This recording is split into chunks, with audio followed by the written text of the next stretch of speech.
Bon, s'il vous plaît, on va commencer, comme ça évitera d'avoir du retard. Donc, je vais essayer de tenir 45 minutes sur ce premier sujet qui concerne donc la cryptographie post-quantique. Alors, d'abord, je me présente pour ceux qui ne me connaîtraient pas. J'ai l'impression qu'ils sont pas très nombreux dans la salle. Enfin, je reconnais plein de têtes en tout cas.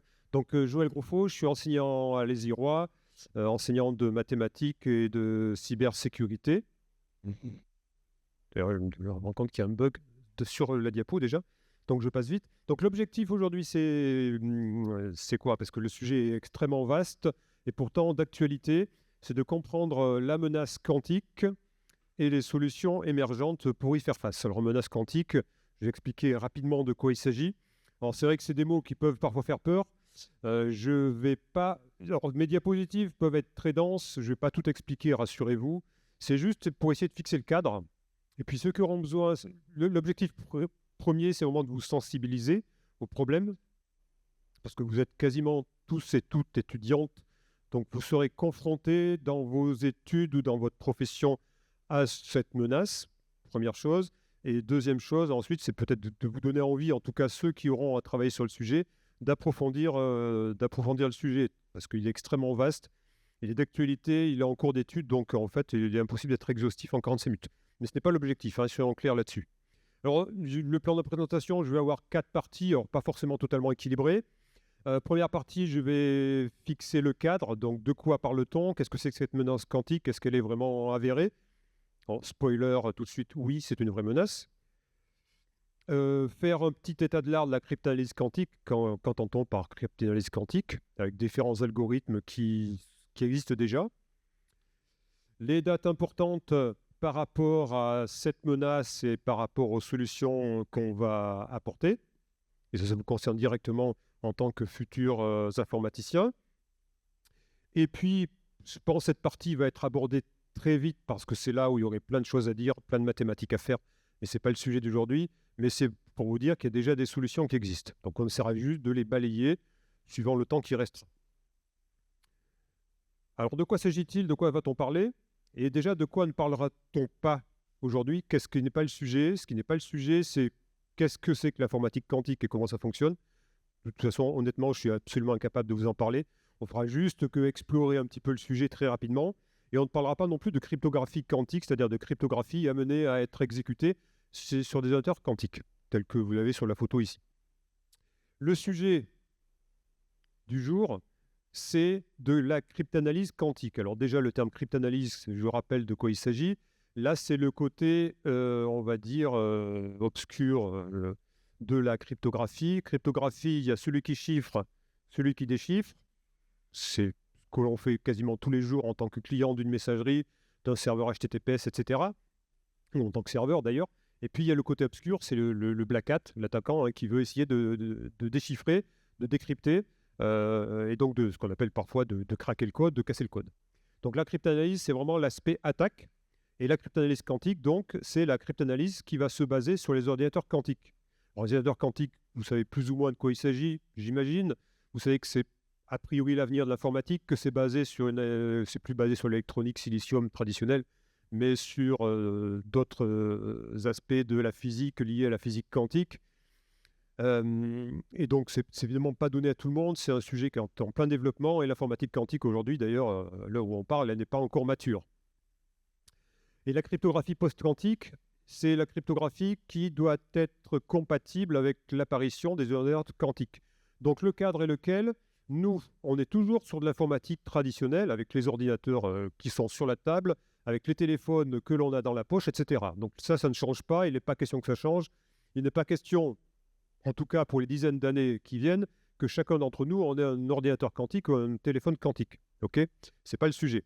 Le sujet, c'est de pouvoir continuer à travailler sur des équipements traditionnels, classiques, en sachant qu'il y a potentiellement des attaquants qui, eux, disposent de la puissance de calcul des ordinateurs quantiques, sur lesquels il y a des craintes. Alors, est-ce que c'est des fantasmes ou pas? On verra après.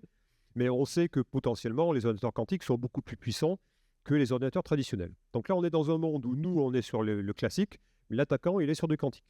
Et donc, ce que l'on utilise comme mécanisme cryptographique sur nos machines doit être résistant à une cryptanalyse qui utiliserait l'ordinateur quantique. Donc, le terme post-quantique peut être un petit peu ambigu. En réalité, il s'agit de trouver des algorithmes qui soient prêts pour l'apparition de la cryptanalyse quantique. On parlera très peu de mathématiques, le moins possible, même si ça pourrait être amusant, mais je pense que ça ne vous amuserait pas forcément. Je n'ai pas envie de saboter le B-Sites dès 9 h du matin en faisant tous fuir. Donc, il y aura très peu de mathématiques. Rassurez-vous. Enfin, il y en aura pour ceux qui voudraient approfondir le sujet plus tard. Alors, un petit point juste sur l'état des machines quantiques en 2026. C'est vraiment un état de l'art, un état des lieux, mais qui est absolument incomplet, qui est absolument pas exhaustif. Alors, vous savez ou pas que l'unité de traitement d'un ordinateur quantique, ce qu'on appelle le qubit, alors, on est plus du binaire, mais on est sur des superpositions, on dit, des états quantiques 0 et 1, enfin des états 0 et 1. Rappelez-vous l'histoire du chat de Schrödinger, qui est à la fois vivant et mort. Donc là, en fait, on est sur des qubits qui sont capables de traiter des superpositions de 0 et 1, et c'est ça qui leur donne la puissance de calcul. Donc physiquement, ça se base sur soit des circuits supraconducteurs, c'est-à-dire les circuits supraconducteurs, ce sont des circuits qui n'ont quasiment ou qui n'ont pas de résistance. La résistance, la loi d'Ohm, U égale RI avec R égale 0, ici, mais qui ont le défaut, en guillemets, de fonctionner à très basse température, c'est-à-dire qu'il faut être quasiment au zéro absolu, moins 273 degrés Celsius. Après, il y a d'autres il y a d'autres techniques, ça peut être avec des photons, ça peut être avec des ions, etc., avec d'autres types de particules. Ce n'est pas le sujet ici. Donc, ce qui permet éventuellement de quantifier la puissance d'un ordinateur quantique, c'est le nombre de qubits. En réalité, ce n'est pas du tout, pas forcément pertinent. Donc là, il y a quelques chiffres, vous voyez, ça va de 98 à 1121, même 5000 pour ce que j'ai écrit ici. Bon, en réalité, ça ne veut pas dire grand-chose. Pourquoi? Parce qu'en fait, un qubit, tant que je vous l'ai dit à la base, on peut imaginer que c'est juste une particule élémentaire sur laquelle on arrive à mettre en place la superposition de différents états physiques, différents états quantiques, mais c'est extrêmement instable parce qu'il faut que ce soit une température très précise, donc proche du zéro absolu, par exemple, si on est sur le circuit supraconducteur. C'est très sensible donc aux variations de température. C'est très sensible aux ondes électromagnétiques, etc. Donc, c'est extrêmement bruité. Il y a beaucoup d'erreurs ici. Et donc, le nombre ici n'est pas très pertinent. Par exemple, 98 qubits pour celui de Quantum Helio, c'est avec des qubits qui sont des ions de barium 137, mais de trop de précision et donc avec très peu d'erreurs. Donc, vaut mieux avoir pas beaucoup de qubits sans erreur que beaucoup de qubits avec beaucoup d'erreurs. En gros, c'est plus ou moins équivalent. Donc, je passe ici, donc c'est des grandes entreprises qui travaillent sur le sujet. Il y a IBM, Google, Quantium, D-Wave, etc. Aucun des quatre et aucun de tous ceux qui existent aujourd'hui ne présente pas en 2026, le 2 avril 2026, de menace cryptographique immédiate. Qu'est-ce qu'il faudrait pour que ce soit gênant pour nous, dangereux? Là aussi, ce sont des ordres de grandeur que vous devez avoir en tête. Il ne s'agit pas, bien sûr, de prendre ces chiffres au pied de la lettre, mais on pense qu'un ordinateur quantique cryptographiquement pertinent, donc le sigle CRQC, c'est le sigle, c'est la traduction en anglais, bien sûr, ici, on estime qu'il apparaîtra dans 10 ou 20 ans. Donc oui, déjà du simple double ici, et il faudrait qu'il soit doté d'1 million de qubits. Donc on est encore, vous voyez, à un millier, on a encore un facteur 1000 d'amélioration attendu, avec en plus réduction des erreurs, etc. Donc, on a de la marge 10-20 ans, ce qui n'est pas beaucoup, on verra après. Mais néanmoins, la migration vers la cryptographie post-quantique. Pardon.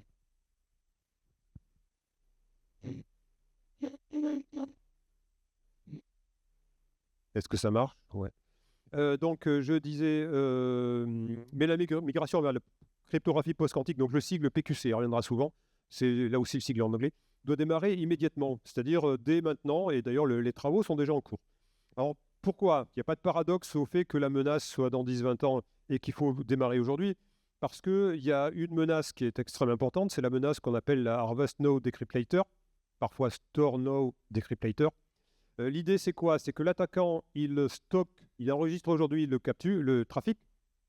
Imaginons, il lance même son Wireshark, qui capture le trafic, qui capture les trames, il les enregistre, et puis il attend.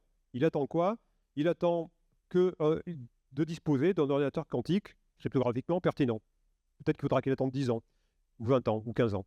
Et donc, quand il aura cet ordinateur quantique, il pourra déchiffrer, ou décrypter, d'ailleurs, on peut dire décrypter, puisqu'on est du côté hacker, il pourra décrypter plus tard.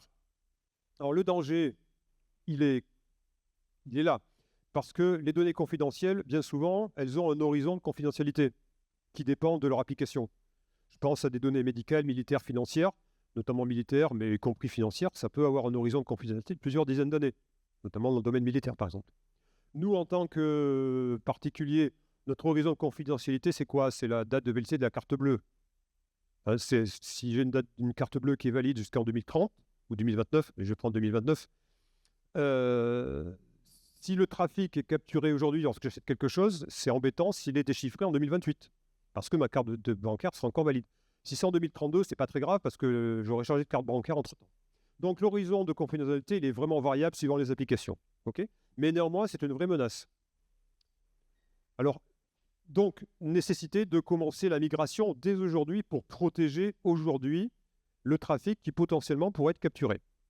Donc ça, c'est vraiment la première chose. Il faut y aller maintenant. Alors, pourquoi? On verra après. Quels sont les algorithmes qui sont sensibles à la cryptanalyse quantique? On le verra après également. Néanmoins, le travail, il est amorcé.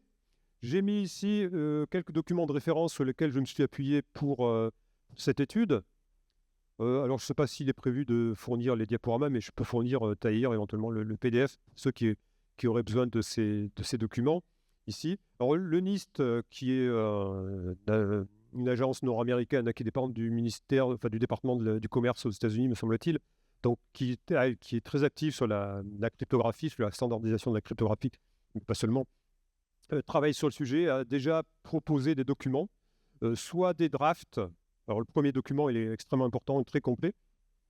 Et lui, il pose le problème ici, mais il est encore à l'état de draft. Donc, pour l'instant, il y a eu des remarques, mais il n'est pas passé à un... Alors, ce n'est pas tout à fait un standard d'ailleurs, hein, parce que c'est plus un document informatif. Il y a des standards du NIST, donc là, officiels, qui sont sortis en août 2025. Donc, oui, c'est quand même extrêmement récent. Ça a moins d'1 an. Et qui... 2024, pardon. Donc, ça a moins de 2 ans, ici. Donc, qui standardise des algorithmes post-quantiques. Il y a un draft de l'IETF, donc puisqu'au niveau de l'IETF, on s'est aussi posé la question, mais ça reste à niveau un draft. Et puis, il y a évidemment des avis de l'ANSI sur la migration vers la cryptographie post-quantique, et puis également des fiches techniques sur la mise en œuvre du post-quantique dans les protocoles que vous connaissez, IPsec, SSH, TLS, etc. Donc, très récent, février 2026. Donc oui, c'est vraiment un sujet qui est d'actualité, on ne peut pas plus. Alors, est-ce que c'est une vraie menace? Est-ce que c'est du fantasme? Alerte flag. Premier flag donc que vous devrez valider. Alors ce flag, le premier flag, alors éventuellement prenez la photo, hein, vous pouvez prendre la photo. Il sera de la forme traditionnelle demandée par Tahir, CTF minuscule avec entre accolades. Alors ici, il y aura deux noms à mettre. Nom 1 et nom 2, ça doit être les noms des inventeurs de deux algorithmes de cryptanalyse post-quantique que je vais évoquer plus tard, dans les diapositives qui viennent, dans les 5-10 minutes. Donc, il faudra bien écouter. Vous prenez les noms, uniquement les noms, pas les prénoms, et tout en minuscules, séparés par le underscore. Exemple, CTF, Confo, underscore, Razafin Orlambo, tout en minuscules. Donc, écoutez la suite et vous pourrez construire le flag et le valider. C'est bon? Nickel. Alors, d'abord, avant de parler de quantique et de post-quantique, parlons de la cryptographie classique. Alors, j'espère que tout le monde connaît à peu près ces classiques en cryptographie symétrique, asymétrique et hachage. On va dire que c'est les trois piliers de la cryptographie. C'est les trois piliers d'une suite cryptographique. Bon, ceux de les y aura, j'en suis sûr. Normalement, ils ont un prof sur le sujet. Les autres, je vais supposer que vous connaissez à peu près le paysage.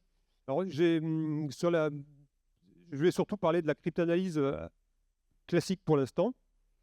Alors, il va y avoir deux familles. La famille que cryptographie symétrique et fonction de hachage que je rassemble. Elles n'ont pas grand-chose à voir, en réalité, mais néanmoins, d'un point de vue conceptuel, ce sont à peu près les mêmes outils qui sont employés. C'est-à-dire que le mode opératoire de la cryptographie symétrique, par exemple AES, SHA-20 ou d'autres que vous connaissez certainement, ou les fonctions de hachage, les SHA-2, SHA-3, etc. J'évite de parler de tout ce qui est déprécié et non utilisé maintenant. Leur mode opératoire, c'est essentiellement du calcul booléen, notamment du exclusif, qui est très important pour le chiffrement symétrique, mais également pour le hachage. Il peut y avoir des et logiques, des ou logiques, etc. Il y a souvent des transpositions, c'est-à-dire des octets qui jouent aux chaises musicales dans le groupe d'octets sur lequel on travaille. Des substitutions, c'est-à-dire des octets, des valeurs d'octets qui sont remplacées par une autre. C'est les fameuses S-Box, par exemple, de AES, pour ceux qui connaissent. Donc voilà, donc c'est des opérations, mais qui sont extrêmement élémentaires, mathématiques un petit peu. Il n'y a pas de grosses mathématiques derrière, même si en réalité, il y en a qui est quand même un petit peu caché. Ici, alors l'objectif général, ici, c'est pardon, aussi bien de la cryptographie symétrique que de la fonction de hachage, c'est finalement de faire apparaître le résultat, soit le cryptogramme, soit le hash, comme étant pseudo-aléatoire. Alors, aléatoire, non, puisque c'est qu'en informatique, on ne sait pas faire du vrai aléatoire. Donc, pseudo-aléatoire, c'est-à-dire c'est pour ça que j'écris augmenter l'entropie, pour ceux qui connaissent la notion d'entropie, c'est-à-dire l'idée, c'est vraiment que ça apparaisse comme étant pseudo-aléatoire. OK ? Voilà, ça, c'est réalisé par le mode opératoire que j'ai cité tout à l'heure. En termes de cryptanalyse sur l'informatique classique, hein, pour l'instant, on n'a pas mieux, sauf exception évidemment, hein, sauf vulnérabilité avérée, on n'a pas mieux que la recherche exhaustive, c'est-à-dire la force brute, si vous voulez, en d'autres termes, ici. C'est-à-dire recherche par force brute de la clé pour la cryptographie, ou d'une préimage, ou d'une collision pour le hachage. Bon, la préimage pour le hachage, je vous rappelle, c'est juste, je connais un hash, et je veux savoir quel était le message, ou quel était un des messages avant le hash, ce qu'en maths on appelle un antécédent. Pendant les fonctions de hachage, on parle de préimage. La collision pour le hachage, on en reparlera un petit peu après certainement, c'est le fait d'avoir deux messages identiques qui fournissent, deux messages différents qui fournissent le même hash. Et a priori, on ne sait pas faire mieux. Alors pour certains algorithmes, on a trouvé des vulnérabilités qui permettent de faire mieux que la force brute, mais ceux-là, de toute façon, ils sont dépréciés et on est censé ne plus les utiliser. Voilà. Alors la complexité de la cryptanalyse, j'utilise les notations de Landau, grand O, mais certains ne connaissent peut-être pas, c'est pas très grave, je vais expliquer vite fait. La complexité d'une cryptanalyse, elle est souvent dépendante du nombre de bits de la clé qu'on cherche, si c'est du chiffrement, et de la longueur du hash, si c'est du hachage. Donc j'appelle n la longueur de la clé ou de l'empreinte, en nombre de bits. L'unité, c'est le nombre de bits. Donc par exemple 256 bits pour AES, puis aussi pour SHA-256 d'ailleurs, ici. Et l'ordre de grandeur du nombre d'opérations à réaliser, c'est 2 puissance n. Donc c'est immense. Hein. 2 puissance 128, tout le monde connaît à peu près l'ordre de grandeur, c'est le nombre d'adresses IPv6, c'est 340 fois 10 puissance 36, 340 milliards de milliards de milliards de milliards, et 2 puissance 56, c'est ça au carré. Donc vous voyez, ça fait une recherche qui est immense. Et pour les algorithmes qu'on utilise aujourd'hui, AES, SHA-20, SHA-256, etc., on ne sait pas faire mieux que ça. Sur informatique classique. OK ? C'est une autre paire de manches pour la cryptographie asymétrique, et c'est tout autre contexte. Donc là, je parle de cryptographie asymétrique, vous savez que c'est ce qui est utilisé soit pour échanger une clé symétrique, soit pour réaliser une signature numérique, ici. Donc le mode opératoire est totalement différent. Là, il y a des mathématiques sérieuses, de l'algèbre, de l'arithmétique modulaire, c'est-à-dire des congruences, et puis des courbes elliptiques, si on utilise de la cryptographie basée sur les courbes elliptiques. Dans tous les cas, ça reste des maths. Plus ou moins compliqué. Bon, je sais que certains en terminale étudient RSA, par exemple, avec les congruences.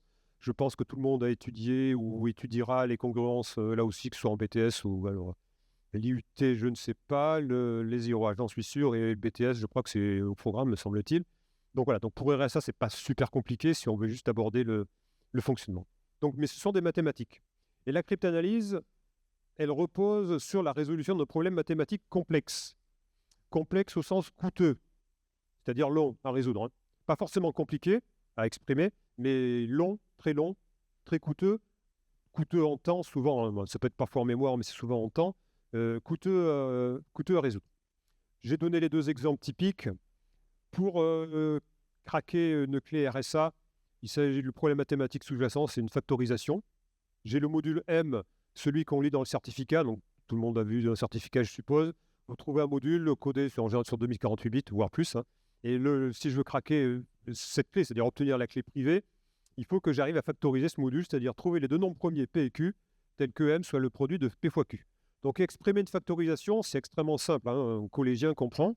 J'ai un nombre, je veux trouver de quelle multiplication est-il le résultat. Mais lorsque M est grand, et notamment s'il fait 2048, vous savez que c'est un problème qui est extrêmement coûteux et qu'on ne va pas pouvoir résoudre. Le logarithme discret est également un problème mathématique qu'on retrouve pour Diffie-Hellman, pour les courbes elliptiques, pour l'algorithme de signature DSA. Il est peut-être un peu plus compliqué à exprimer, mais pas guère plus, hein. Donc, c'est une équation de type G puissance X congrue à A. Alors, G puissance X égale A, où X est l'inconnu. Donc, l'inconnu ici est à l'exposant. Vous savez que pour résoudre ce genre si on est avec des nombres réels, G puissance X égale A, on prend le logarithme et puis on obtient X. Bon, là, on est sur des nombres entiers. En cryptographie, c'est pour ça qu'il y a du modulo. Donc là, en l'occurrence, modulo P, un nombre premier. Et ce problème, qu'on appelle le problème du logarithme discret, est lui aussi extrêmement coûteux à résoudre. Alors, la complexité de la cryptanalyse, j'ai mis un truc un peu compliqué ici. Je vais rester simple. Pour RSA et Diffie-Hellman, on dit qu'il est sous-exponentiel. Bon, en réalité, il n'est pas polynomial, c'est ça qui est important ici. Donc, il est coûteux. Bon, c'est un grand taux. Alors, c'est une exponentielle, mais n à la puissance 1 tiers, c'est-à-dire racine cubique ici. Donc, ça augmente moins vite que n. Hein. Tandis que pour les courbes elliptiques, on est sur une complexité exponentielle de puissance n. Alors, n sur 2, mais à la limite, peu importe, hein, n, c'est quasiment analogue, vous voyez, à la cryptanalyse de chiffrement symétrique. Bon, dans tous les cas, s'il y a un truc à retenir, c'est que c'est un problème coûteux, exponentiel ou sous-exponentiel, mais sous-exponentiel, c'est comme exponentiel. Un problème exponentiel, vous savez qu'en général, si on fait un algorithme par force brute, ça ne convergera pas. C'est ça qui compte et c'est ça qui assure aujourd'hui la sécurité de ces algorithmes face à la cryptanalyse sur ordinateur classique. Bien. Donc, tant qu'on a des ordinateurs classiques, on est sauvé pourvu qu'on prenne évidemment la bonne longueur de clé. Ce qui nous sauve, c'est de prendre n suffisamment grand pour que le temps de calcul soit énorme. Alors, qu'en est-il de la menace quantique là-dessus? Puisque sur le quantique, l'ordinateur quantique, on nous le vend comme étant un ordinateur hyper puissant, beaucoup plus puissant que nos ordinateurs classiques. Alors, qu'en est-il? Qu'est-ce qu'il peut faire face à ces complexités exponentielles? Alors là aussi, il va y avoir deux cas. Et même si l'ordinateur quantique n'existe pas, les algorithmes quantiques existent depuis assez longtemps. Le premier, pensez-y pour le flag, c'est l'algorithme dit de Grover, qui date de 1996, donc que vous voyez, il a 30 ans maintenant, ici. Et c'est la menace principale contre le chiffrement symétrique et les fonctions de hachage. C'est pour ça que j'ai regroupé ces deux types d'algorithmes ensemble. Alors, ce que permet cet algorithme, c'est d'accélérer la recherche dans une base non triée de n éléments. C'est bien la force brute. Alors, la force brute, hein, j'ai une base de n éléments. N, alors n majuscule ici, le n en question ici, étant le 2 puissance n qui est là. Hein. Donc, concrètement, si je prends SHA-256, j'ai 2 puissance 256 h possibles. Et je dois chercher dans cette base, si je connais un h, si je cherche la préimage, il faut que je cherche ce h dans cette base. Hein. Donc, en imaginant que je possède cette base ici, donc j'ai une base non triée de n éléments, c'est-à-dire les 2 puissance 256 h qui potentiellement existent, et puis retrouver la préimage associée. Donc l'algorithme de Grover, il permet d'accélérer ce tri, mais alors, ce qu'on appelle un gain quadratique, c'est-à-dire qu'on passe non plus d'une complexité de 2 puissance, enfin on passe d'une complexité de 2 puissance n à 2 puissance n sur 2.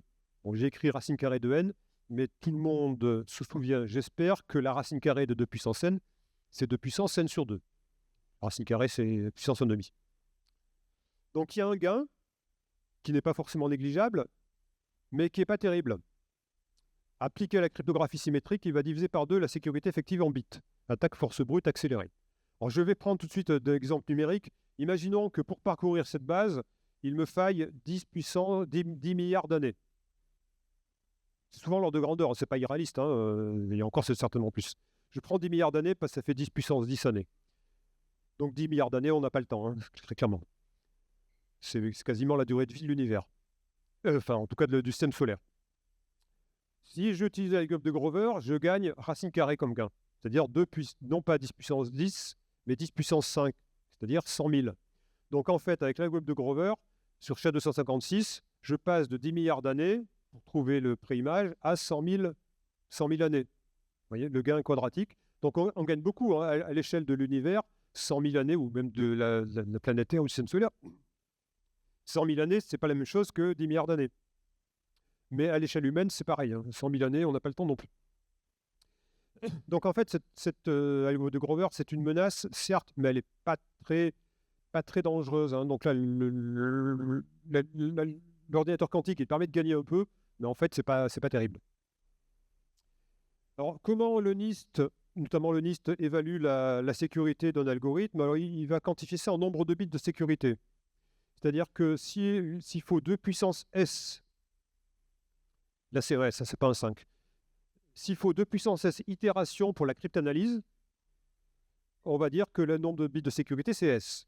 Par exemple, SHA-256, ou AES 256, il y a 2 puissance 256 clés possibles à essayer en force brute. On va dire que le nombre de bits de sécurité, c'est 256. OK? Parce qu'il faut faire 2 puissance 256, potentiellement, essais avant de trouver la bonne clé. Le NIST fixe un seuil à 112 bits pour considérer qu'un algorithme est sécurisé. Vous allez voir après comment ça intervient. Alors, quel est le résultat par rapport aux algorithmes que vous connaissez ici?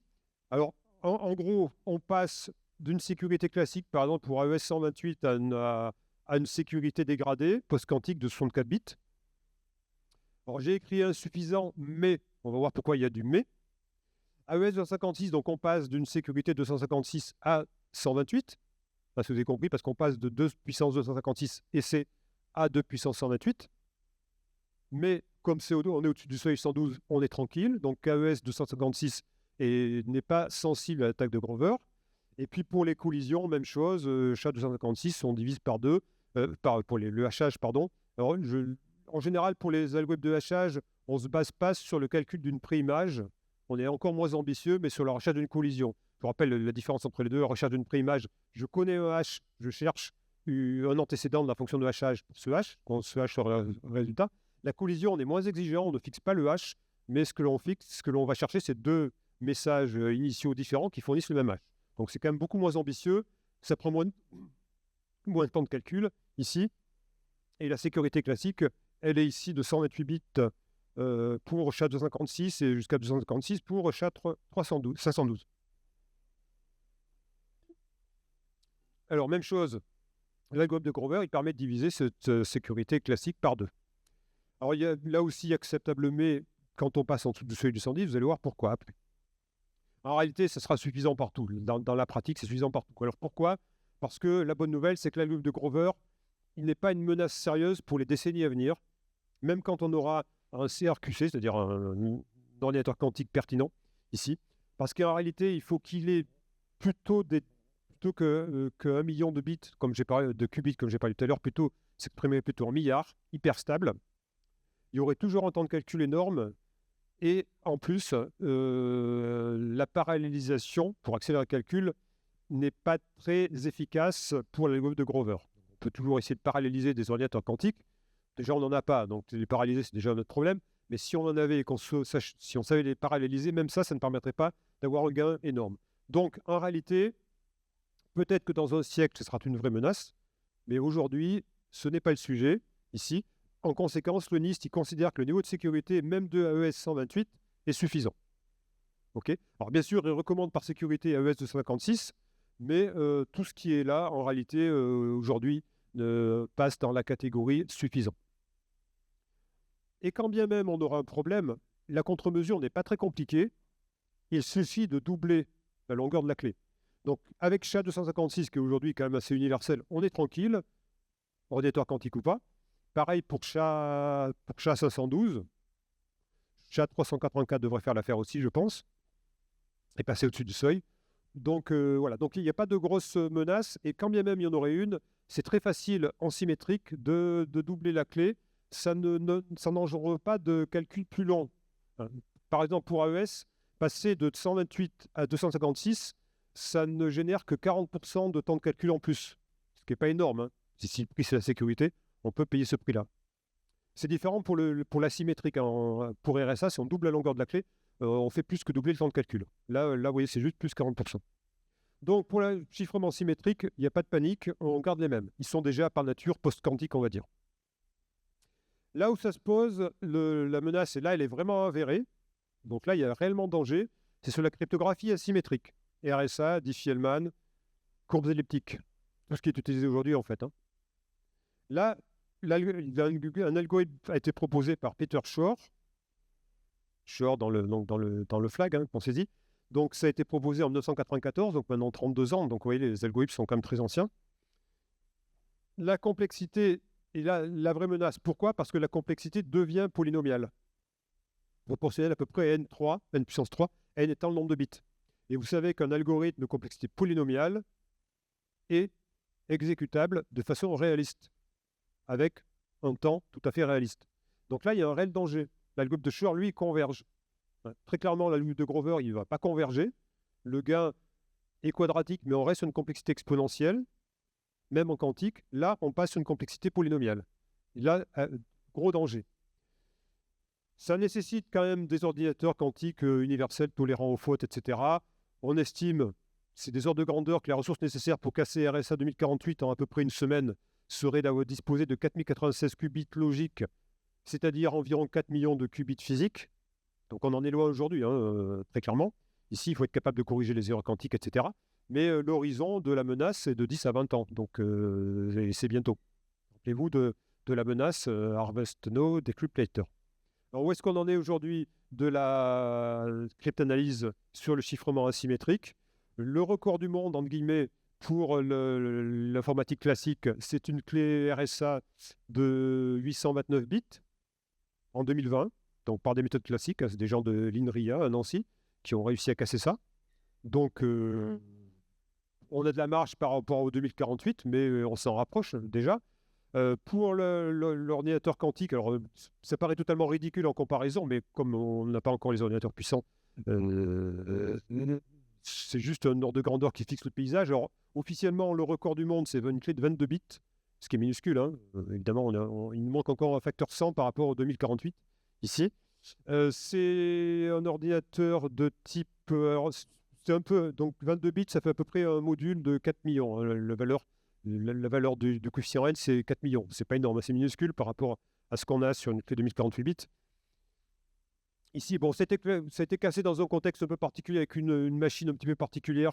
L'entreprise des Waves, je l'avais noté tout à l'heure, eux, ils conçoivent des ordinateurs quantiques qui ne sont pas forcément destinés à la cryptanalyse, mais très spécifiques pour des problèmes d'optimisation, trouver le minimum maximum d'une fonction. Ils ont utilisé cet ordinateur-là dans ce contexte-là.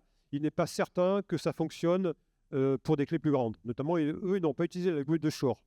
Le maximum avec Shor, ça paraît encore plus ridicule, mais je n'ai pas trouvé mieux, c'est qu'un ordinateur a réussi à nous dire que 21 égale 3 fois 7. Ce qui est bien une cryptanalyse quantique. J'ai le module 21, les nodes premiers, c'est 3 et 7. Vous voyez, donc pour l'instant, on a encore de la marge. Et parce qu'aujourd'hui, je rappelle, on est à peu près sur 1000 qubits physiques disponibles, donc il nous manque encore un facteur 1000. C'est pas x2, c'est x1000. Mais dans 10-20 ans, on ne sait pas ce qu'il y aura. Modulo tous les fantasmes qu'on peut avoir en disant peut-être les Chinois les ont déjà, la NSA l'a déjà, les Russes, etc. Ça, on n'en sait rien, évidemment. C'est peu probable, mais bon. Donc, en tout cas, vous voyez qu'il faut agir. Alors, il faut agir urgemment. Parce que si jamais on est dans l'ordinateur quantique, c'est la catastrophe. Là, c'est Hiroshima, Pearl Harbor, tout ce que vous voulez, sur le net. Parce que dans ce cas-là, on a tout qui tombe. RSA, Diffie-Hellman et courbes elliptiques. Tout ce qu'on utilise aujourd'hui en chiffrement asymétrique. D'ailleurs, le NIST ne s'y trompe pas, puisque à partir de 2030, vous voyez, j'ai repris des tableaux de NIST, aussi bien pour la signature ici que pour l'échange de clés. Dans tous les cas, que ce soit RSA, Diffie-Hellman, courbes elliptiques, tout le monde y passe. Deprecated after 2030. Et encore, parfois, c'est pas écrit. En tout cas, tout, vous voyez, disallowed, tout est interdit après 2035.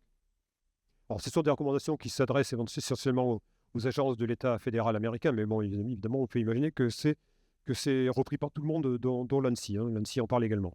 Donc oui, il y a urgence en 2030, c'est bientôt, parce que vous êtes quasiment tous étudiants. 2030, je sais que les élèves ingénieurs, les IROA qui sont en première année, ils seront diplômés en 2030. Donc quand je leur enseignerai RSA, même déjà mes élèves ingénieurs actuels, je leur enseigne RSA, mais en réalité, RSA, il faut considérer quasiment que c'est dépassé, vous voyez. Donc, en tout cas, après 2035, il faudra très clairement être passé à autre chose. Alors là, j'ai repris des jalons vite fait de choses que j'ai déjà dit, donc je vais passer très rapidement ici.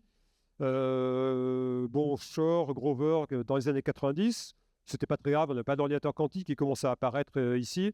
Donc, il y a eu un appel du NIST en 2016, c'est comme ça que fonctionne le NIST. Ils font des appels à contribution pour définir des nouveaux algorithmes. Donc là, en l'occurrence, algorithmes post-quantiques. Donc, c'est une sorte de concours ici avec différents tours, des candidats qui sont reçus, deuxième tour, troisième tour, etc. Des finalistes annoncés en 2022 et puis une standardisation qui est apparue en 2024. Ce qui nous attend ensuite de 2025 à 2035, c'est la transition. Okay, donc là, on est quelque part dans la même situation que de passer à IPv4 à IPv6, une transition, sauf que là, en plus, il y a l'impératif de sécurité. Alors, sinon, je l'ai dit, c'est Hiroshima. Donc là, on a des 2025-2026 sont liés. Donc là, il y a une phase de réflexion sur l'intégration des algorithmes post-quantiques que je vais évoquer après dans les protocoles que vous connaissez, TLS, IPsec, etc. Il faut évidemment mettre à jour les navigateurs, toutes les applications communicantes, les chats, etc. Déploiement large 2026-2028. Bon, déploiement et puis fin de transition espérée, voyons 2030. Donc 2030, c'est très bientôt.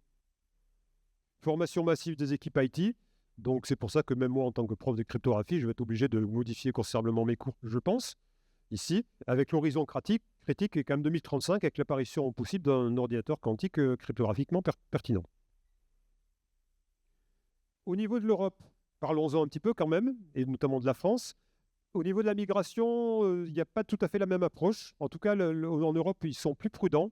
Alors en Europe, c'est l'ENISA qui standardise, et puis en France, c'est l'ANSSI, vous le savez certainement. Ils sont un petit peu plus prudents que le NIST quant à l'adoption de la cryptographie post-quantique. Ils encouragent ce qu'on appelle l'hybridation. C'est-à-dire qu'ils ne suggèrent pas de, dès maintenant, remplacer un algorithme conventionnel type RSA ou Diffie-Hellman par un algorithme quantique qui existe. Hein, j'en parlerai après de la standardisation. Ce qu'il conseille, c'est l'hybridation, c'est-à-dire utiliser les deux, temporairement, hein, jusqu'à un horizon, on va dire, 2030. J'ai repris un extrait de document de l'ANSSI que j'ai mis en référence, qu'on peut voir ensemble avec, donc en surligné les points importants. Donc déjà, l'ANSSI pointe l'immaturité de la PQC. Alors, ce qu'on appelle l'immaturité, c'est que les algorithmes mathématiques sous-jacents, dont je parlerai très rapidement après, pour l'instant, ils sont sécurisés, mais on ne sait pas si on peut avoir des algorithmes de type Shor qui permettraient de les casser. Donc aujourd'hui, on est tranquille, mais on n'est pas à l'abri que quelqu'un trouve un algorithme qui puisse casser les algorithmes post-quantiques. Donc l'ANSSI n'approuve pas aucun remplacement brut, vous voyez, de RSA par un algorithme post-quantique. Ce qu'il recommande, c'est d'utiliser les deux. Bon, néanmoins, cette immaturité ne doit pas servir d'argument pour reporter les premiers déploiements, de la même façon que les gens qui ne sont pas sûrs de maîtriser IPv6 vont dire, bon, tranquillement, je reste sur IPv4 parce que IPv6, j'ai peur de faire des bêtises. Donc là, le sujet est plus important, il y a un problème de sécurité. Donc là, il ne faut absolument pas reporter, mais la transition doit se faire graduellement, ce qu'ils appellent en biseau ici, à savoir utiliser les deux à la fois. Donc ce que propose l'ANSSI, c'est quoi? C'est aussi bien pour l'échange de clés symétriques, que pour la signature, d'utiliser deux algorithmes asymétriques, un classique, soit RSA, Diffie-Hellman, ECC, DSA, etc., et d'utiliser un algorithme de cryptographie post-quantique standardisé. Donc, deux étapes qui se complètent, mais avec un éboulet entre les deux. Je m'explique. Pour l'échange de clés, chaque algorithme, donc classique d'un côté, PQC de l'autre côté, va calculer un secret, et la clé de session, donc par exemple la clé AES, va être calculée, on dit dérivée, des deux secrets par une fonction de dérivation de clé, KDF, Key Derivation Function. Donc c'est souvent une fonction de hachage, hein, tout simplement. Donc en fait, chaque algorithme génère, c'est pas tout à fait un petit bout de clé, mais génère deux secrets, chacun un secret, qui combinés fournissent la clé. Okay, il ne s'agit pas de concaténer les deux secrets, parce que si l'un des deux est corrompu, la clé totale peut être corrompue. Okay, là, si on utilise une vraie fonction de dérivation de clé, qui est donc une fonction de hachage, pour faire simple, si l'un des deux secrets est corrompu, la clé de session ne le sera pas. Secret corrompu parce que l'un des deux algorithmes est corrompu. Alors, soit le classique parce qu'il y a quelqu'un qui est capable d'utiliser un ordinateur quantique et de faire la criminalité quantique, ou alors le PQC parce qu'il se trouve que quelqu'un a trouvé une vulnérabilité que personne ne connaît. Pour la signature, même chose, on calcule deux signatures comme on sait faire, et la signature finale n'est validée que si les deux sont validées. S'il y a une des deux signatures qui n'est pas validée, on estime que la signature globale n'est pas validée. Donc en fait, on fait deux fois les choses. C'est plus long, mais c'est souvent le prix de la sécurité. Je vous rappelle, on a toujours un équilibre à trouver, une balance entre la sécurité et puis l'efficacité. On va souvent privilégier l'efficacité, surtout dans le contexte qui est là. Alors très rapidement, bon là je vais aller très vite là-dessus. Les algorithmes post-quantiques normalisés. Juste faire donc une brève synthèse ici. Ça ne concerne que le cryptographie asymétrique. Hein. J'espère que vous avez bien compris. Symétrique et hachage, on est tranquille ici. Alors, ils sont basés évidemment sur des mathématiques, sur lesquelles là je ne vais pas parler. Il y a 4 approches différentes. Alors, c'est ça qui est important. Donc ici, ce sont les approches mathématiques. Ici, je vais avoir du mal à expliquer. Je pense qu'on n'aura pas le temps et c'est pas forcément très grave. Le réseau euclidien lattice-based en anglais, c'est fondé sur de l'algèbre. Alors là, c'est vrai que mathématiquement, il y a quand même des outils beaucoup plus poussés que RSA, que simple arithmétique ici.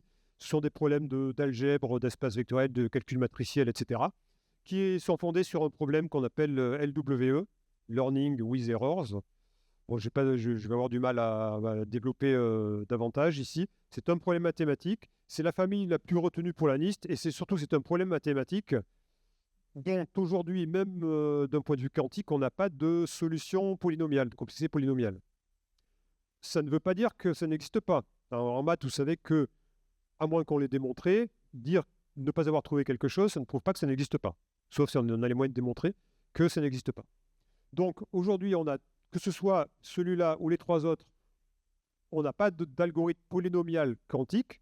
Ça ne veut pas dire qu'il n'y en aura pas. C'est pour cette raison que plusieurs approches sont envisagées, mathématiques. Il y a le problème LWE, donc comme j'ai dit, basé sur du calcul matriciel, hein, pour faire simple, ici. Les codes correcteurs d'erreurs, qui correspondent plus ou moins à l'utilisation de ce que vous connaissez peut-être pour calculer le frame check séquence d'une trame Ethernet, par exemple, les codes ardents cycliques, ce genre de choses. Bon, sauf que là, c'est des codes correcteurs, non pas détecteurs. Des polynômes multivariés, donc du calcul sur des polynômes à plusieurs variables, x, y, z, etc. Je ne saurais pas vous dire davantage. Et puis d'autres fonctions post-quantiques basées sur des fonctions de hachage. L'avantage de cette dernière famille, c'est que comme sa sécurité repose sur les fonctions de hachage classiques, genre SHA-3, dont on sait qu'aujourd'hui, elles sont quand même plutôt sécurisées. En tout cas, on n'a pas trouvé de vulnérabilité. Là, on a du recul. Là-dessus, on n'a pas forcément de recul. Là, on a plus de recul. Donc, ça peut être une bonne roue de secours. L'idée, c'est vraiment d'avoir une roue de secours au cas où une vulnérabilité soit trouvée par des mathématiciens sur une des pistes qui est là. Je ne vais pas davantage en parler à ce niveau-là. Si vous voulez en savoir plus, je vous renvoie vers les standards publiés en août 2024 qui sont très pédagogiques, je trouve. Vous pouvez les trouver sur Internet très facilement. Très pédagogiques. Bon, mais il faut avoir quand même un petit background mathématique, je ne vous le cache pas ici. Donc, le premier standard qui a été publié, pour l'instant, il y en a 3 qui ont été publiés. Hein. Le FIPS 203, donc c'est le nom du standard, hein, ici, qui correspond à l'algorithme ML-KEM. Alors, ML pour module lattice, donc c'est un réseau euclidien mathématiquement. KEM, Key Exchange Mechanism, je pense, donc échange de clés. Donc lui, il est dédié à l'échange de clés. Bon, basé sur Kristals-Kyber, c'était le nom de l'algorithme déposé lors du concours. Je me rends compte qu'il faut que je me dépêche. Alors, cet algorithme, il nécessite des clés, vous voyez, quand même assez longues. Hein, ça s'exprime en octets, en milliers d'octets. Et RSA, rappelez-vous, quand on parle de 1048, c'est des bits. Hein, c'est 256 octets. Donc ça utilise des clés beaucoup plus longues et ça génère un cryptogramme qui peut être lui-même beaucoup plus long parce que vous voyez, il est d'ordre de grandeur de la clé publique.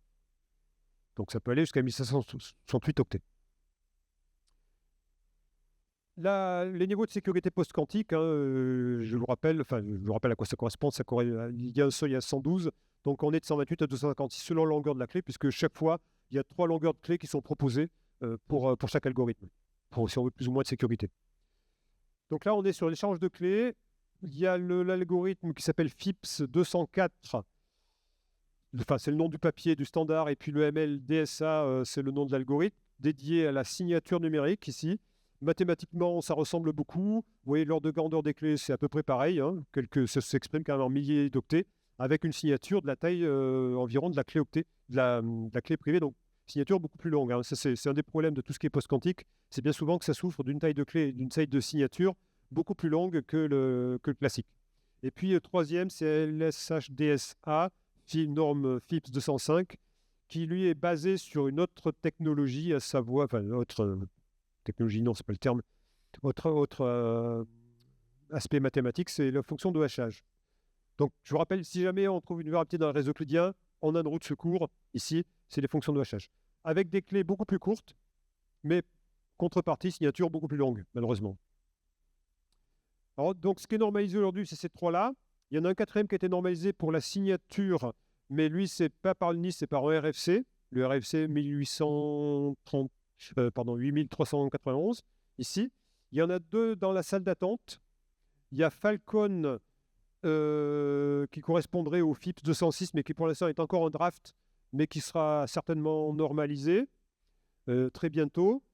Son avantage, c'est qu'il génère dédié à la signature, et son avantage, c'est qu'il génère des signatures plus compactes, plus courtes, ce qui est pas assez intéressant pour tout ce qui est embarqué, qui a peu de puissance de calcul, donc l'IoT, l'embarqué. Et puis un autre, Frodokem, qui est plutôt dédié à l'échange de clés, ici, réputé plus robuste que MLKM, plus robuste, c'est-à-dire moins sensible à certaines attaques. Enfin, on est plus tranquille sur sa stabilité. Et puis encore 2 autres qui sont en cours de validation.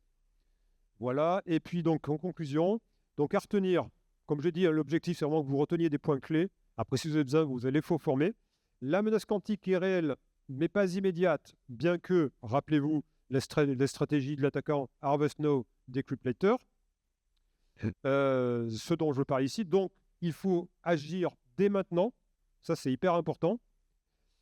La cryptographie symétrique et les fonctions de hachage sont déjà post-quantiques par nature, pas de souci. On les garde. NIST a normalisé 3 algorithmes en août 2024, plus 1 par RFC, mais ce n'est pas le NIST, c'est l'IETF. Et puis, il y a d'autres qui sont en attente. Et puis, la migration prend beaucoup de temps. Donc, c'est pour cette raison aussi qu'il faut s'y mettre dès maintenant. Et puis, le dernier flag numéro 2, il est de la forme CTF avec un nom d'algorithme. Alors, le nom d'algorithme, c'est le nom de l'algorithme standardisé dans le FIPS 203. Alors là, du coup, c'est pas écrit ici, c'est écrit sur quel diapo en arrière. Donc là, il faudra peut-être faire une petite recherche avec votre moteur de recherche préféré ou votre IA préféré. Je vous laisse chercher. Ici, donc, à écrire en majuscule. Donc, exemple, qui est évidemment totalement fictif, CTF avec RSA en accolade. Donc, ce sera le deuxième flag à valider. Ceux qui ont bien écouté connaissent la réponse, et puis les autres, vous chercherez sur le net. Et je pense avoir terminé. Donc, je ne sais pas s'il y a des questions. Je ne sais pas si Tahir a prévu un temps de questions, temps d'échange. Je répète, pas de panique par rapport au contenu.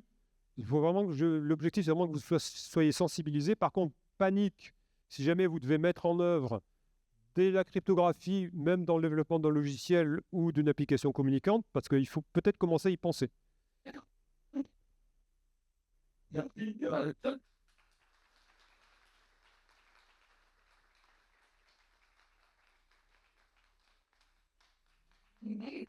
Me permet de poser des questions.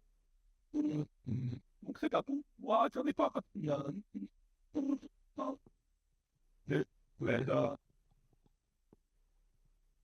On des repas, Ouais. Oui, Eric. C'est quoi la différence entre les qubits logiques et les qubits réels ou physiques? En fait, un qubit logique, c'est on regroupe entre eux, ne me demande pas comment, un certain nombre de qubits physiques. Un qubit physique, comme j'ai dit, c'est un ion, un photon, etc., un électron. C'est très sensible aux erreurs. Enfin, ça génère beaucoup d'erreurs parce que c'est très sensible à la température, aux ondes électromagnétiques, etc. Donc ça génère beaucoup d'erreurs. Une façon de corriger les erreurs, c'est de le regrouper entre eux pour créer ce qu'on appelle un qubit logique. Je me demande pas comment ça marche l'association, j'en sais rien.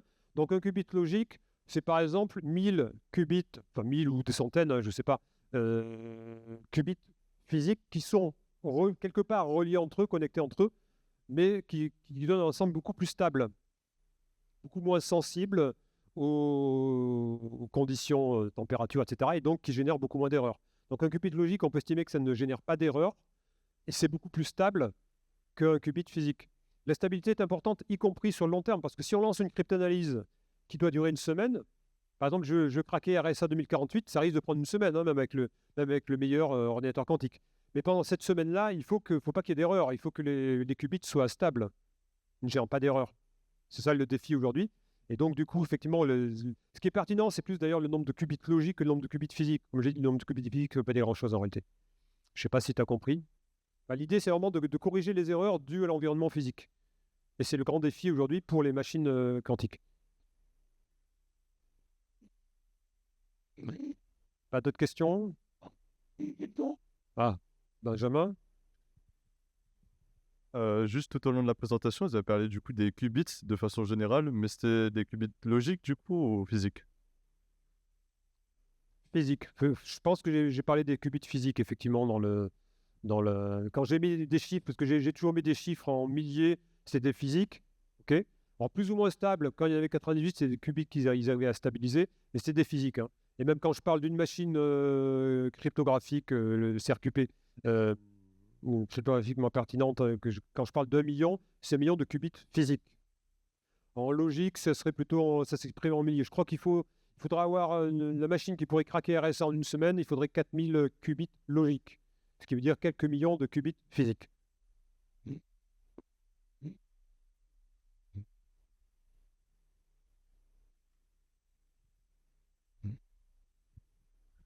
Merci Joël. Juste avant de conclure, une petite question. La technologie, elle avance beaucoup moins vite que la théorie. Après l'ordinateur quantique, on attend quoi alors? La question qui tue, c'est pas simple à tailler. Je sais pas, alors là, j'en sais rien du tout. Mais je sais pas si on attend quelque chose d'ailleurs, je suis pas sûr. Si? T'as la réponse ou pas? Parce que moi, je l'ai pas. Pour moi, on n'attend rien. Pour moi, on attend le CRQ, je connais plus le sigle, l'ordinateur cryptographique non pertinent. Effectivement, après, il y a des ordinateurs quantiques qui sont dédiés. Là, on parle de ceux qui sont dédiés au calcul. Après, vous avez vu, il y a des entreprises, des Wave qui en génèrent, qui créent des ordinateurs quantiques dédiés à l'optimisation. Pas forcément pour la cryptographie, même s'ils l'ont utilisé pour casser RSA 22 bits, mais pour tout ce qui est financier, etc., de l'optimisation de flux financiers. Donc, pour moi, je ne sais pas si c'est autre chose qui suivra le quantique, hein. J'avoue que c'est vrai que le post-quantique, il faut faire attention, c'est un peu bizarre comme terme. Post-quantique, moi, ça me fait penser à post-apocalyptique, c'est-à-dire après l'apocalypse. Post-quantique, on a l'impression que c'est ce qui va arriver après le quantique. Non, c'est ce qui arrive en même temps que le quantique. Ce qui viendra après, moi, j'en sais strictement rien. Alors là, déjà, on n'y est pas. Donc, toi, tu essaies d'avoir un coup d'avance que moi, je n'ai pas. Désolé. Merci,